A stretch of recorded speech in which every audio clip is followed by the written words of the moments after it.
Shine tech మీ ఇంటిని మరింత అందంగా మార్చాలనుకుంటున్నారా? స్పెషల్ అట్రాక్షన్ తో పాటు లివింగ్ కి perfect solution. UPVC windows and doors, Bontada group.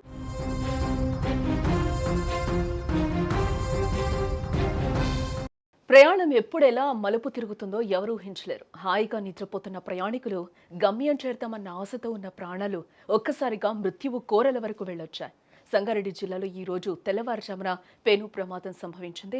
36 మంది ప్రయాణికులతో దూసుకుపోతున్న ఒక ప్రైవేట్ బస్సు అదుపు తప్పి బోల్తా పడింది. ఈ రోజు తెల్లవారుజామున కర్ణాటక రాష్ట్రం నుండి హైదరాబాద్ వైపు వస్తున్న ప్రైవేట్ ట్రావెల్స్ బస్సు కోహిర్ మండలం చింతల్ ఘాట్ వద్ద మరో వాహనాన్ని తప్పించే క్రమంలో బస్సు ఒక్కసారిగా కూడా అదుపు తప్పి రోడ్డు పక్కన బోల్తా పడినట్లుగా కూడా తెలుస్తోంది.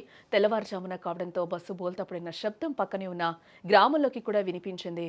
ఒక్కసారిగా ప్రమాదం జరగడంతో బస్సులో ఉన్న 36 మంది ప్రయాణికులు ఒక్కసారిగా కూడా దిగ్భ్రాంతికి గురయ్యారు. ప్రాణభయంతో వారు చేసిన హాహాకారాలు ఆ ప్రాంతమంతా కూడా మార్మోగిపోయాయి. అక్కడే ఉన్న స్థానికులు ప్రమాదాన్ని చూసి వెంటనే అక్కడికి చేరుకున్నారు. పోలీసులకు హైవే సిబ్బందికి సమాచారం అందించి బస్సు అద్దాలు పగలకొట్టి లోపలున్న ప్రయాణికులను ఒక్కొక్కరుగా కూడా సురక్షితంగా బయటకు తీసినట్లుగా కూడా తెలుస్తోంది. ఏ ప్రమాదంలో అదృష్టవశాత్తు ఎవరికీ ప్రాణహాని అయితే జరగలేదు. కానీ ఇద్దరు ప్రయాణికులకైతే తీవ్ర గాయాలైనట్లుగా కూడా తెలుస్తోంది. వారిని వెంటనే స్థానిక ఆసుపత్రికి తరలించి చికిత్స కూడా అందిస్తూ ఉన్నారు. పోలీసులు ఘటనా స్థలానికి చేరుకుని దర్యాప్తు కూడా ప్రారంభించారు.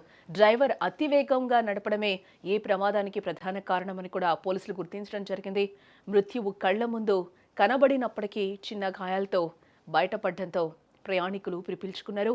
హైవే పెట్రోలింగ్ సిబ్బంది అండ్ స్థానికులు చూపిన చొరవ వల్ల పెను ప్రమాదం తప్పినట్లయింది. బస్సులో ఉన్న మిగిలిన వారు ఇతర వాహనాల ద్వారా తమ గమ్యస్థానాలకు చేరుకున్నారు.